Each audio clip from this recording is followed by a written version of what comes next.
l'arresto nel veneziano di un pedofilo scoperto in flagranza mentre guardava immagini di violenze sessuali sui bambini. Si tratta di un 29enne. I carabinieri arrestano a Mestre un insospettabile incensurato, nascondeva 3 kg di cocaina nel garage in pieno centro. Arrestata coppia di moldavi, ladri di professione che nascondevano nel passeggino del bimbo di 2 anni la refurtiva. E a grandissima richiesta per la 64esima replica torna al Teatro Corso di Mestre la ribalta veneta con i balconi sul Canajasso. Benvenuti a questa edizione della TG di Televenezia. In apertura un altro arresto nel veneziano di un pedopornografico. La polizia postale del compartimento del Veneto ha portato in carcere ieri alle prime luci dell'alba un 29enne con numerosi precedenti per pedofilia, per possesso e diffusione attraverso la rete internet di materiale pedopornografico. Al momento dell'operazione il giovane veneziano è stato trovato intento nello scambio di materiale pedopornografico, pertanto gli operatori della polizia delle comunicazioni hanno immediatamente fatto scattare le manette. Nel corso della perquisizione domiciliare sono state rinvenute migliaia di foto e video e di diversi supporti informatici, personal computer, nastri audiovisivi, telefoni cellulari e notebook, contenenti materiale raccapricciante, avente come protagonisti bambini, in alcuni casi neonati, costretti a compiere o subire rapporti sessuali con adulti e coetanei. Tutto il materiale è stato sequestrato e sarà sottoposto ad analisi scientifica dagli esperti della polizia e delle comunicazioni. Già ad un primo esame, tuttavia, sono emersi significativi riscontri che potrebbero aprire importanti scenari investigativi su ambiti criminali dediti allo sfruttamento sessuale minorile e rischia più di 5 anni di carcere. E poi un'altra notizia, c'è stato un allarme bomba, subito rientrato però sul ponte di Rialto oggi. Gli agenti delle volanti e gli artificieri della polizia sono intervenuti per una valigetta sospetta trovata sul ponte. A segnalare la valigetta sono stati alcuni commercianti che hanno chiamato la polizia. E ancora altra notizia di cronaca insospettabile, lo avete sentito dai titoli, nascondeva 3 kg di cocaina purissima nel cuore di Mestre. Si tratta del figlio di un noto esponente di un'associazione culturale veneziana. L'indagine dei carabinieri ha portato alla luce il lato oscuro di una persona dalla vita apparentemente per bene. Si tratta per i carabinieri del nucleo investigativo di Venezia del ritrovamento più ingente del 2013. Insospettabile, nascondeva 3 kg di cocaina in un garage nei pressi della stazione ferroviaria di Mestre. I carabinieri del nucleo investigativo del comando provinciale di Venezia hanno arrestato Andrea Talli, 51enne incensurato, dopo settimane di perinamento. L'indagine, che ha portato alla scoperta del quantitativo di droga più ingente per il 2012 per il nucleo dell'Arma, è scattata grazie alla segnalazione dei vicini di casa che avevano notato movimenti sospetti. Per quest'anno il più ingente, anche qualitativamente si tratta di cocaina, è un'attività che tra l'altro è scaturita nel giro, nata poche settimane fa, grazie anche alle segnalazioni pervenute da abitanti dell'area di Mestre, di Corso del Popolo, che segnalavano appunto dei movimenti anche in orario notturno alquanto sospetti intorno a un immobile, e quindi la nostra attenzione si è concentrata su quell'immobile, soprattutto nelle ultime 48 ore, in cui con un servizio di osservazione siamo riusciti a individuare l'italiano incensurato che ne aveva la diretta disponibilità, per arrivare quindi a bloccarlo e recuperare lo stupefacente. Ora i militari continueranno le indagini per capire chi erano i suoi fornitori e a quali spacciatori vendesse la sostanza stupefacente. Di certo si trattava di un trafficante di medio calibro, dato che nel garage non sono stati trovati bilancini di precisione. Si era comunque creato una via di fuga, una botola in caso di allarme, che però non gli è servita. Di fatto lui aveva già predisposto l'immobile, ricavando nella parte posteriore dello stesso una botola da cui darsi alla fuga e quindi per eludere l'intervento delle forze di polizia. Noi avevamo proceduto a cinturare la zona e quindi siamo riusciti a bloccarlo con lo stupefacente. E continuiamo con la cronaca nera. Oggi la pagina è piuttosto ricca di notizie. Un altro incensurato, un operaio 41enne, è stato pizzicato dai carabinieri di Pellestrina con 32 grammi di marijuana, 1 grammo di hashish, 2 bilancini di precisione e strumenti per il confezionamento e il taglio della sostanza stupefacente. Insomma, uno spacciatore. Aveva scelto come laboratorio e luogo dello spaccio il suo garage capanno nel sestiere Scarpa dell'isola. E lasciamo stare la droga, parliamo però di una rapina inventata. Un operaio di 44 anni di Vigonza si è inventato una rapina per coprire i debiti di gioco. È stato denunciato per simulazione di reato dai carabinieri della stazione di Stra. L'uomo ha denunciato il 20 marzo scorso di essere rimasto vittima di una rapina a Fiesso d'Artico mentre stava uscendo dalla fabbrica dove lavora. 2 individui lo avrebbero bloccato e minacciato con un coltello portandogli via 1.900 euro e il cellulare. In realtà i militari hanno scoperto poi che la rapina non era mai avvenuta. L'operaio messo alle strette ha confessato di aver perso il denaro al gioco. E ora una notizia riguardante i furti nei centri commerciali. Una coppia di cittadini moldavi, genitori di un bambino di 2 anni, al fine di eludere i controlli, occultavano la merce nel passeggino oppure all'interno dei giubbotti e prendendo in braccio il bambino varcavano le casse. Era un modus operandi con il quale hanno messo a segno numerosissimi colpi in molti centri commerciali del veneziano. Gli agenti della squadra mobile di Venezia hanno arrestato oggi nello scalo di Tessera Alexiej Krutenko e Navrotaja Svetlana, uno è del 79 e uno è dell'85.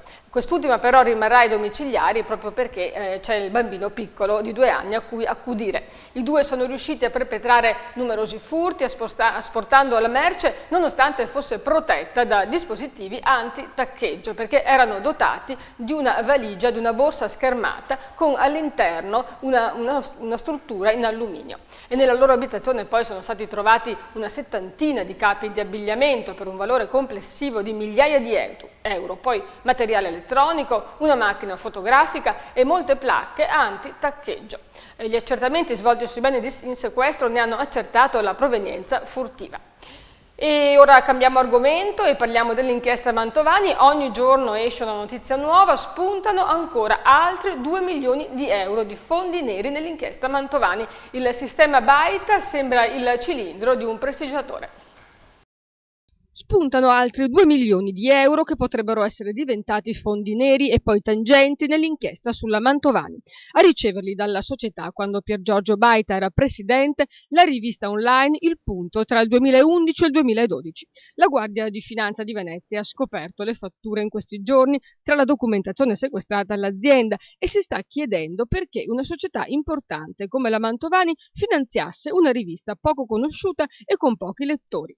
Una chiave di lettura l'ha data l'ex consulente della Mantovani, l'imprenditore padovano Mirko Voltazza, che ha definito la rivista Il Punto, oltre che un giornale, un'agenzia dei servizi segreti. Secondo le dichiarazioni dell'imprenditore, Baita lo aveva incaricato di ottenere informazioni in merito all'inchiesta della Guardia di Finanza in corso da mesi e Voltazza era entrato in contatto con un collaboratore della rivista, un ex carabiniere, Enzo Manganaro, a suo dire collegato con i servizi. Manganaro tramite Voltazza sarebbe stato messo in contatto con il direttore finanziario della Mantovani e avrebbe chiesto 200.000 euro anziché i soliti 100.000 per mettere a posto le cose. E parliamo di spending review. Il parco delle auto blu della Regione Veneto non è stato ancora ridimensionato, nonostante l'approvazione di una legge nel 2011. La denuncia viene dal vicepresidente del Consiglio regionale Franco Bonfante.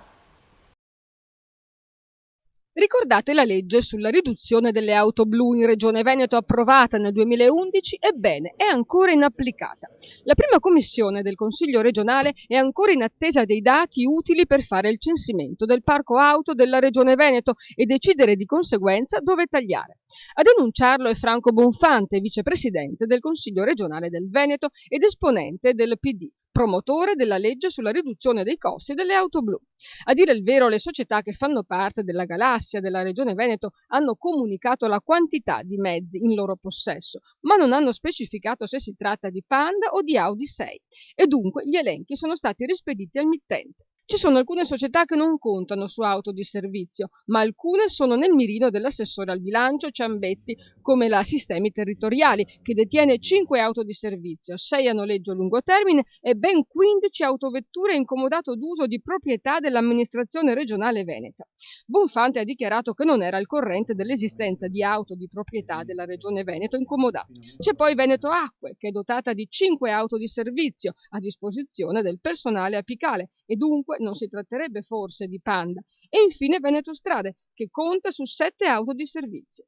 Ora la giunta regionale è in attesa di sapere di che auto si tratta e intanto il tempo scorre. E ancora spending review, Comune di Venezia e Patriarcato puntano a concentrare gli uffici e a lasciare locali presi in affitto, ma hanno accettato la richiesta di aiuto dei librai veneziani stretti nella morsa della crisi e del caro affitti. Venezia rischia di perdere le sue prestigiose librerie. La crisi ai caro affitti le sta mettendo in ginocchio. In loro aiuto stanno accorrendo il sindaco Giorgio Orsoni, la curia patriarcale e l'IRE. I librai hanno chiesto alle istituzioni dei locali con affitti calmierati. Il momento è difficile anche per le istituzioni pubbliche, dato che lo stesso comune sta accorpando uffici a Ca' Farsetti per lasciare le sedi dove deve sostenere spese d'affitto. Sulla stessa linea anche la curia, dato che proprio ieri il patriarca Francesco Moraglia ha deciso di dismettere i locali di Calle degli Albanesi, nel sestiere di Castello, che ospita alcuni uffici diocesani e che è di proprietà della Procuratoria di San Marco. Le attività saranno concentrate all'interno del Palazzo Patriarcale. Rimane l'IRE che per ora ha a disposizione un possibile locale libero di 57 metri quadri vicino a Ca' Foscari, da poter dedicare al sostegno dell'attività libraria.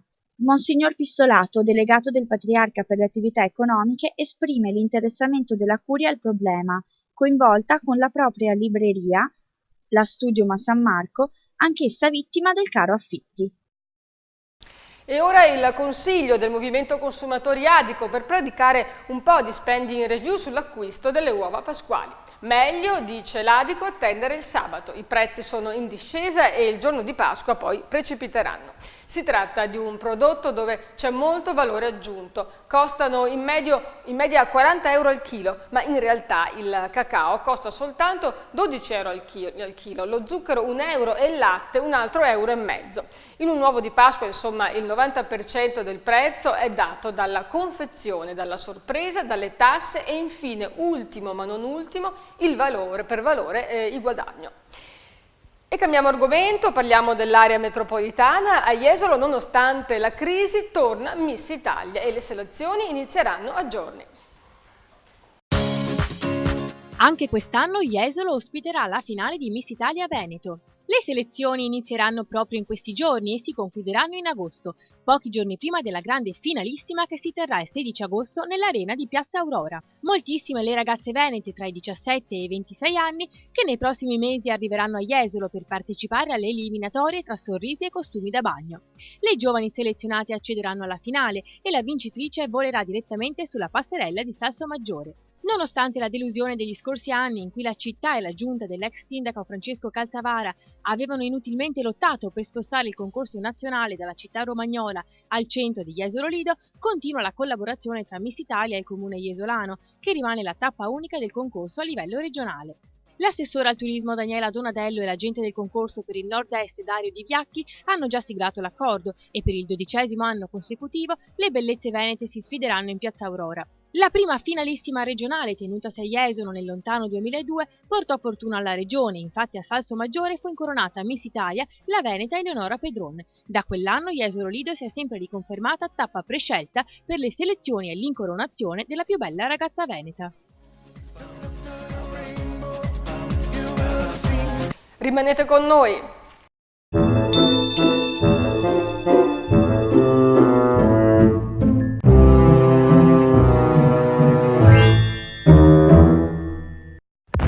Sono esplosi i prezzi al Temporary Outlet di Cazzago di Pianiga. Le migliori marche di abbigliamento e calzature. Temporary Outlet è solo a Cazzago di Pianiga in via dell'Industria 2, presso l'ex abbigliamento Dalla Libera. Domenica aperto. E ora notizie brevi dalle province di Venezia, Treviso e Padova. Allarme inquinamento annuale. La centralina dell'ARPAV ha evidenziato frequenti sforamenti delle polveri sottili in via Mestrina, via Matteotti e in via Cerva. Il comune intensificherà il lavaggio delle strade, controllerà le emissioni dai camini delle case, nonché i gas di scarico di auto e camion. Nella raccolta differenziata il comune più virtuoso della provincia di Venezia è Ceggia con l'83%, la maglia nera va a Venezia Centro Storico 27%, mentre annaspano alcuni comuni del litorale come Jesolo e Caorle, nei quali durante la stagione estiva la popolazione si moltiplica, entrambi sono intorno al 40%. Farmaci a domicilio per anziani e disabili di Mira. Il servizio è gratuito e riguarda le farmacie comunali gestite da Serini. La consegna avrà cadenza bisettimanale e verrà svolta da un farmacista in grado di dare spiegazioni e consigli.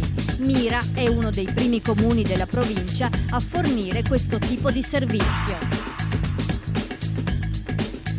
Collane, occhiali da sole, borsette, orecchini, bracciali e anelli.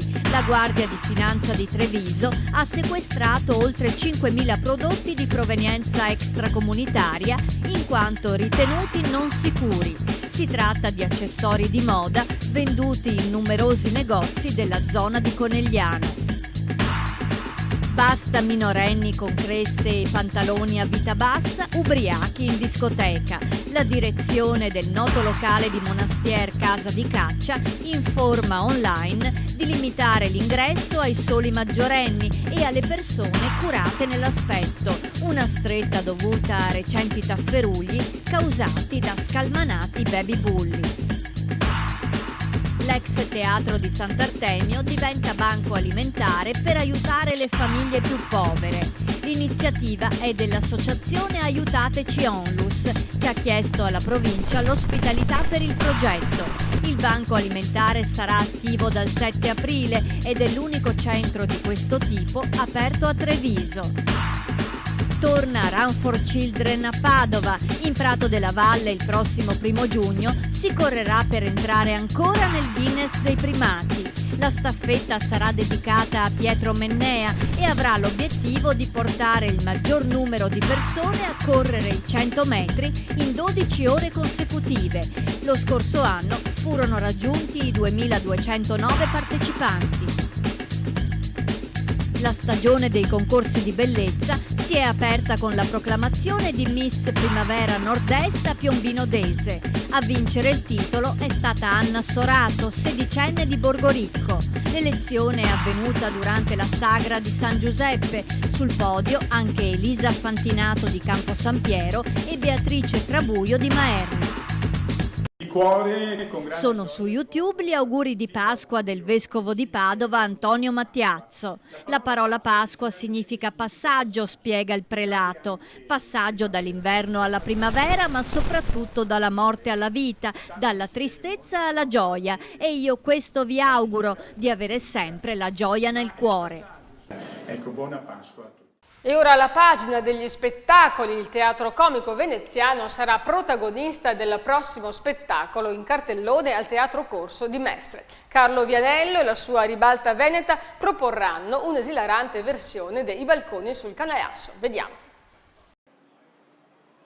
Quando si dice a grande richiesta, la compagnia Ribalta Veneta, fondata e diretta da Carlo Vianello, ha già calcato tantissime volte il palcoscenico del Teatro Corso di Mestre. Sono stati rappresentati i classici più importanti del repertorio comico dialettale veneziano, commedie di Carlo Goldoni, Gino Rocca, Giacinto Gallina e Giuseppe Ottolenghi. Ma il pubblico sembra non averne mai abbastanza e le repliche vanno avanti per l'appunto a grandissima richiesta.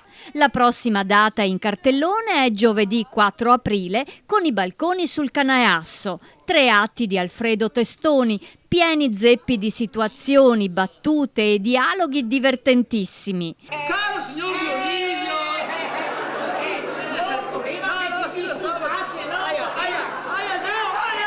Che duro anche lo c'è! Guarda un altro mattino! Questa al Teatro Corso è la replica numero 64. Protagonista un nuovo ricco, Beppi Cornetti, che nonostante l'acquisto di un palazzo sul Canal Grande non può certo nascondere le origini modeste. Guarda, per aver messo i tappeti né davanti né di dietro, del signor Cornetti, dire 2000, vai. Memorabile il personaggio di Don Alessio, simpatico prete di campagna senza peli sulla lingua, non a caso interpretato da quell'eterno Giamburrasca che è Carlo Vianello. E dica Don Alessio, ma che parla squinzia? Io non me ne intendo di quello. La colazione è pronta. Lo spettacolo inizia alle 21, i posti sono numerati e le risate, beh, quelle sono veramente assicurate.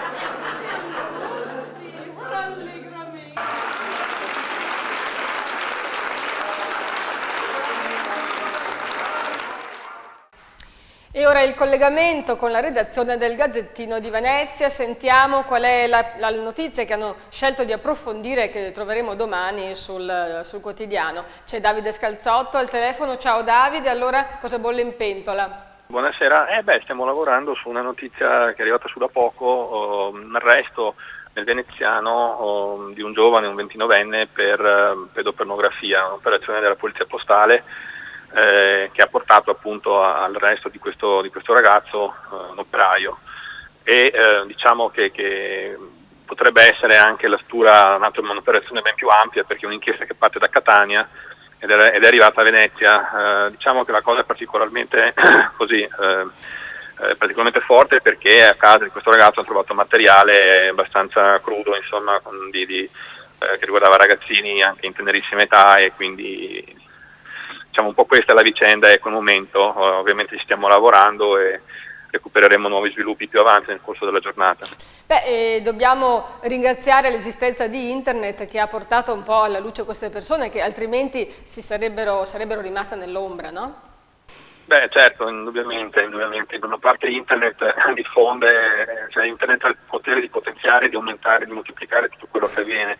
E quindi in questo caso, grazie al lavoro della polizia postale, è stato anche facile risalire, immaginiamo noi facile, poi magari c'è tutta un'inchiesta abbastanza, indagine abbastanza complicata, ma insomma si può risalire a queste persone e renderle innocue.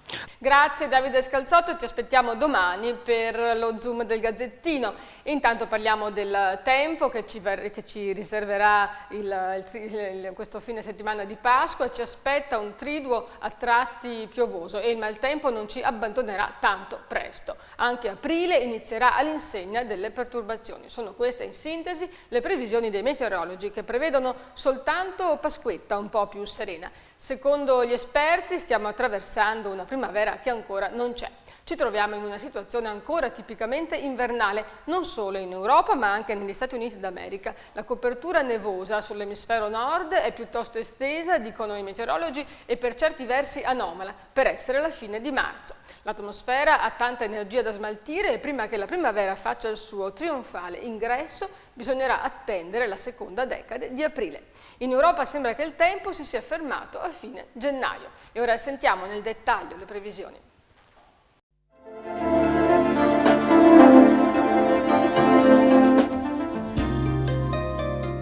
Ampia variabilità durante le feste, con piogge e schiarite, ma almeno le temperature si rialzano. Venerdì 29 marzo, nuvolosità irregolare con precipitazioni sparse nel pomeriggio, valori termici in salita compresi fra 6 e 12 gradi.